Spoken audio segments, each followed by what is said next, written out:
اب بڑی اہم ترین آیت آ رہی ہے ہیومن لائف سائیکل کے بارے میں.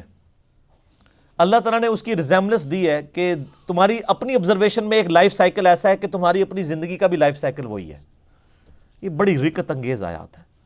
اعلموا انما الحیات الدنیا لعب و لہو، خوب جان لو کہ دنیا کی زندگی تو محض ایک کھیل اور تماشا ہے، جیسے کھیل اور تماشے کے وقت گزرنے کا پتہ نہیں چلتا.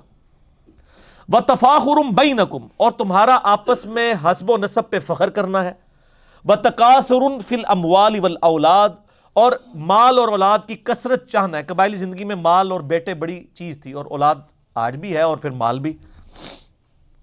کَمَثَلِ غَیْثٍ، اس کی مثال بالکل اللہ کے حضور ویسی ہے جیسا کہ ایک بادل، اعجب الکفار، جب وہ برستا ہے اور جو کسان ہیں ان کو یعنی خوش کر دیتا ہے. نباتہ، جب ان کی فصل اگتی ہے. ثم یہیج، پھر وہ یکایک سوکھنے شروع ہو جاتی ہے. فتراہ مصفرہ، پھر تم دیکھتے ہو اس کا رنگ زرد پڑ جاتا ہے. ثم یکون حطاما، اس کے بعد پھر وہ ریزہ ریزہ ہو جاتی ہے. یعنی جس طرح ایک فصل کا لائف سائیکل ہے کہ پہلے بیج بوتے ہیں، اس میں سے کومپل نکلتی ہے، پھر وہ کھڑی ہوتی ہے، پھر وہ زرد ہوتی ہے، کسان خوش ہوتا ہے، الٹیمیٹلی اس کو کاٹ لیا جاتا ہے، اینڈ پہ وہ چورا رہ جاتا ہے، توڑی یا چورا.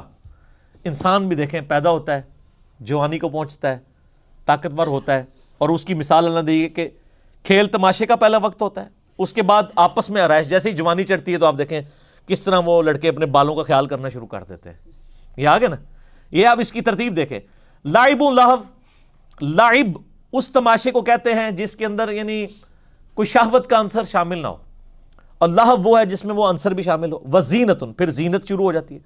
وتفاخر، اس کے بعد فخر، یعنی جب بندہ بڑی عمر کو کہ میرے پاس اتنے پلاٹس، میرے پاس یہ بینک بیلنس. وتکاثر فی الاموال والاولاد، تو اس کی مثال اللہ کے حضور ویسی ہے کہ جیسے ایک کھیتی نکلتی ہے پھر جوان. اور میں یقین کریں یہ آیت میرے سامنے آتی ہے، مجھے صحیح طرح یاد ہے جب میں بچپن میں اسکول پڑھتا تھا نا، تو مجھے آج بھی وہ یعنی ان میں سے کئی لوگ تو فوت ہو چکے ہیں، جو لوگ زندہ ہیں نا میں نے ان کی جوانی کا وقت دیکھا ہوا ہے.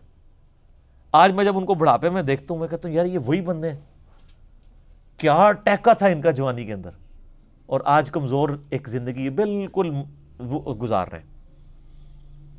یعنی وہ اب بالکل فصل کٹنے کے قریب ہے نا. تو اللہ فرماتا ہے وَفِي الْآخِرَةِ عَذَابٌ شَدِيدٌ وَمَغْفِرَةٌ مِّنَ اللَّهِ وَرِضْوَانٌ. تو انسان کا معاملہ تو یہ کہ وہ توڑی پھر بننا ہے، اس نے یا تو اس نے دوزخ میں جھونکا جانا ہے شدید عذاب میں، یا پھر مغفرت اور اللہ کی خوشنودی ہوگی. وَمَا الْحَيَاةُ الدُّنْيَا إِلَّا مَتَاعُ الْغُرُورِ، اور دنیا کی زندگی تو نہیں ہے مگر دھوکے کا سامان. سر یہی ایک کانٹے کی بات ہے نا جو سورۃ العلیٰ میں ہے، بل تؤثرون الحیاۃ الدنیا والآخرۃ خیر وابقیٰ ان ھذا لفی الصحف الاولیٰ صحف ابراہیم وموسیٰ. ایک ہی کانٹے کی بات یونیورسل ٹروتھ تھی جو اگلی کتابوں میں بھی ابراہیم علیہ السلام اور موسیٰ علیہ السلام کے صحیفوں میں بھی تھی، جو اس کتاب میں بھی ہے. بل تؤثرون الحیاۃ الدنیا والآخرۃ خیر وابقیٰ، بلکہ تم دنیا کی زندگی کو ترجیح دیتے ہو جبکہ آخرت بہتر بھی ہے اور ہمیشہ رہنے والی بھی.